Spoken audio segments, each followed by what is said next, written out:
یہ بتائیے گا کہ محسن داور صاحب نے ایک نئی سیاسی جماعت کا اعلان کیا ہے اور اس سے پہلے منظور پشتین صاحب بھی کہہ چکے ہیں کہ پشتون تحفظ موومنٹ ایک فکری تحریک ہے جو کہ سیاست کی گروہ بندیوں سے بالا تر ہے.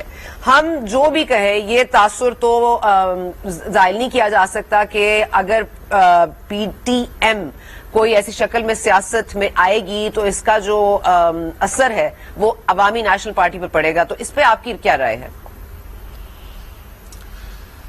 دیکھیے، پی ٹی ایم تو اس وقت ایک پولیٹیکل پارٹی نہیں ہے، وہ تو ایک تحریک ہے ان کی، اور it's not a political party as such.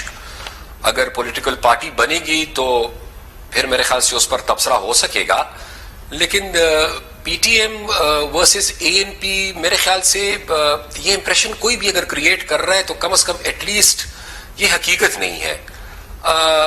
P T M کے جتنی بھی جائز مطالبے ہیں we own them and we support them. ہمارا ان سے کوئی اختلاف مطالبوں کے حوالے سے نہیں ہے جو ان کی ڈیمانڈز ہیں. باقی وہ اپنی ایک الگ آرگنائزیشن ہے، اے این پی الگ آرگنائزیشن ہے. اور یہ بھی میں کہتا چلوں کہ جو میرے خطے کی ایشوز ہیں، جو پختونخوا کی ایشوز ہیں، جو اس ریجن کی ایشوز ہیں، جو ہماری چیلنجز ہیں، جو مشکلات ہیں، اس کے لیے کوئی بھی اگر آواز اٹھاتا ہے، کوئی بھی کوشش کرتا ہے، چاہے وہ پی ٹی ایم ہو، چاہے کوئی بھی پولیٹیکل پارٹی اور ہو، کوئی بھی آرگنائزیشن ہو، تو اے این پی کو نہ اس سے کوئی اس پہ اعتراض ہے، نہ ہمیں کوئی خوف ہے. ہم تو ویلکم کریں گے کہ پہلے اکیلے ہم لڑ رہے تھے، ہم آوازیں اٹھا رہے تھے، اب اگر اور لوگ ان ایشوز پہ آواز اٹھا رہے ہیں اور وہ کوشش کر رہے ہیں تو آئی تھنک ہمیں تو خوشی ہے. اچھا، آپ یہ بتا دیجئے گا کہ میاں افتخار صاحب ہو گئے، بشیر بلور صاحب ہو گئے، ایسے سینئر لوگ ہیں، مطلب اسفندیار ولی صاحب کو ان پر اعتبار نہیں تھا یا پھر اب وزیر اعلیٰ کے لیے چوز کیا یا اپنے بھانجے کو وزیر اعلیٰ بنایا؟ مطلب اس پر آپ کیا فرمائیے گا کہ کیا وجہ تھی اس کی؟ کیا کمپٹنس کا معاملہ تھا یا موروثی سیاست؟ مجھے چیف منسٹر جو ہے تو اسفندیار خان کی ذاتی فیصلے کے نتیجے میں نہیں بنایا گیا تھا. اے این پی کی پارلیمنٹری پارٹی کی میٹنگ میں میرا نام تجویز کیا گیا تھا، جس میں اللہ مغفرت نصیب فرمائے بشیر بلور صاحب خود موجود تھے، اور متفقہ طور پر اے این پی کی پارلیمنٹری پارٹی نے میرے نام کو انڈورس کیا تھا. So it was the decision of the parliamentary party, not of any single individual. اچھا، یہ جو افراسیاب خٹک صاحب اور بشرا گوہر صاحبہ وغیرہ اگر کوئی نئی جماعت بناتے ہیں تو کیا وہ اے این پی کے لیے کوئی خطرہ ہوگی؟ میں خطرہ نہیں سمجھتا جی. وہ سیاسی لوگ ہیں، پولیٹیکل انڈیویجولز ہیں، اور ظاہری بات ہے کہ ان کا حق ہے، وہ کسی اور جماعت میں جاتے ہیں، کوئی دوسری سیاسی جماعت بناتے ہیں، تو ہمارے لیے نہ وہ تھریٹ ہے، نہ ہمیں کوئی اس پہ پریشانی، نہ ہمیں اعتراض ہونا چاہیے، کیونکہ اگر وہ سیاسی جماعت نہ بھی بنائیں تو آلریڈی میدان میں اتنی زیادہ سیاسی جماعتیں اور بھی موجود ہیں. ٹھیک ہے. اب کے پی کے میں آپ کی بڑی کنٹریبیوشن ہے. مردان تک ہم نے یونیورسٹیز بنتی دیکھی ہے، لیکن پھر ایک کرپشن کی لمبی داستان ہے کہ کے پی کے میں کتنے پیسے، مطلب کروڑوں روپے جو ہیں وہ کرپشن کی نظر ہو گئے ہیں، اور یہ تاثر جاتا ہے کہ آپ نے کھایا ہے اور پاکستان تحریک انصاف نے ضائع کیا ہے. تو اس پہ آپ کیا ایکسپلینیشن دیں گے؟ اس طرح ہے کہ الزامات ہم پر کوئی نئی بات نہیں ہے. جب حکومت میں نہیں تھے تو ہم پہ کفر کے فتوے لگائے گئے، ہمیں غدار کہا گیا، میرے بزرگوں کو غدار کہا گیا، پاکستان دشمن کہا گیا. اور جب حکومت میں آئے تو دو الزامات ہم پہ لگے. ایک یہ الزام کہ ہم کرپٹ ہیں، اور دوسری یہ کہ ہماری وجہ سے صوبے کی امن و امان کی صورتحال بڑی خراب ہو گئی ہے. حالانکہ دہشت گردی تو ہماری جو پالیسیز ہیں اس کے نتیجے میں وہ پرائی جنگ ہم اپنی سرزمین پہ لے آئے تھے. اے این پی نے صرف یہ کیا کہ اپنی وطن کی دفاع کی خاطر اور بقا کی خاطر ہم نے قربانی دی، اور میں کسی پہ احسان نہیں کرنا چاہتا، لیکن میرے خیال سے شاید اتنی بڑی قیمت کسی اور سیاسی جماعت نے ادا نہیں کی ہوگی جتنی اے این پی نے ادا کی.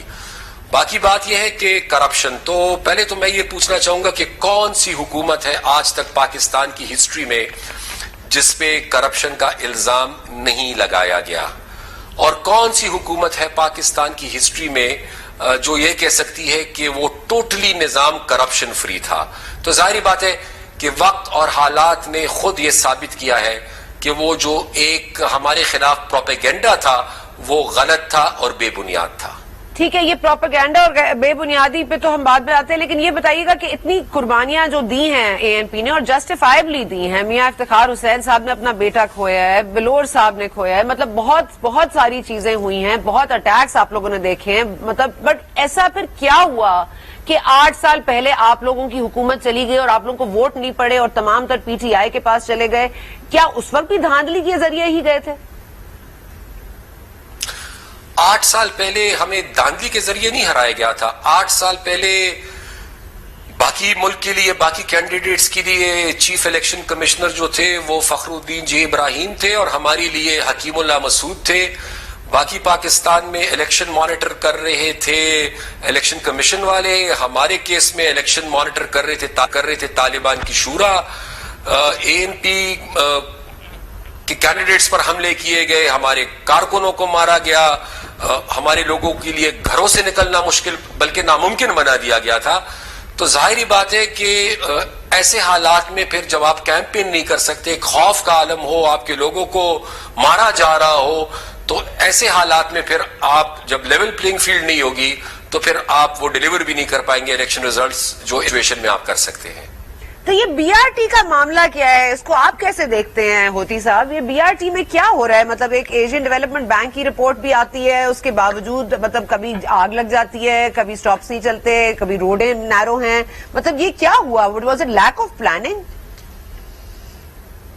اس کے لیے تو میرے خیال سے آپ کو اور جتنے بھی لوگ انٹرسٹڈ ہیں اور جاننے میں کہ بی آر ٹی کیا ہے، میرے خیال سے میں آپ کو دعوت دیتا ہوں آپ پشاور آئیں پلیز.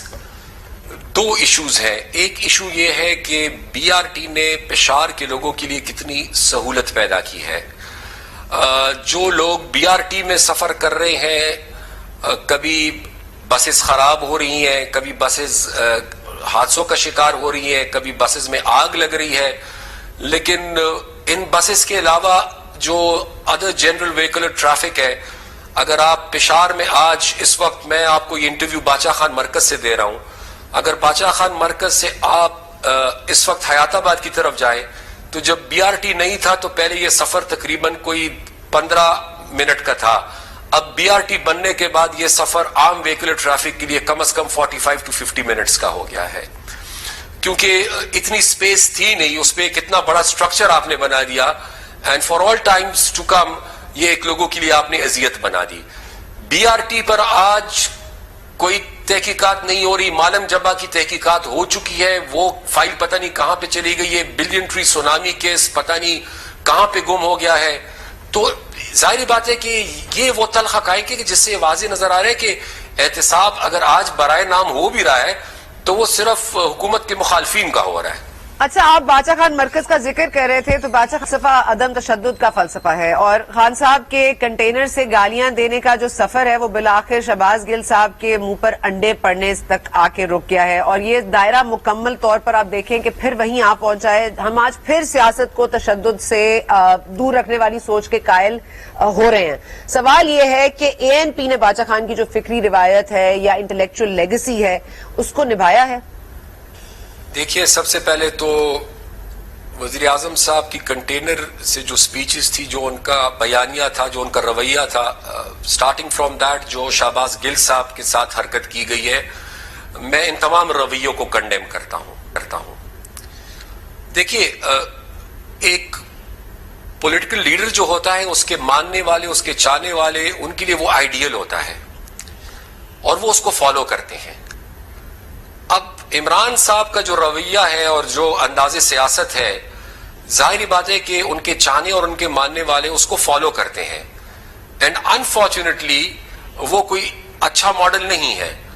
اسمبلیز کے اندر اگر آپ ماحول دیکھیں تو وہی جھلک ہمیں صاف نظر آ رہی ہے، اسمبلی سے باہر بھی وہ ماحول ہے. سیاست کے اندر جو پہلے ایک دوسرے کا احترام ہوا کرتا تھا، رواداری ہوا کرتی تھی، وہ چیزیں بدقسمتی سے اب نظر نہیں آ رہی، اور میرے خیال سے اس سے سیاست بھی بے توقیر ہو رہی ہے اور سیاستدان بھی بے توقیر ہو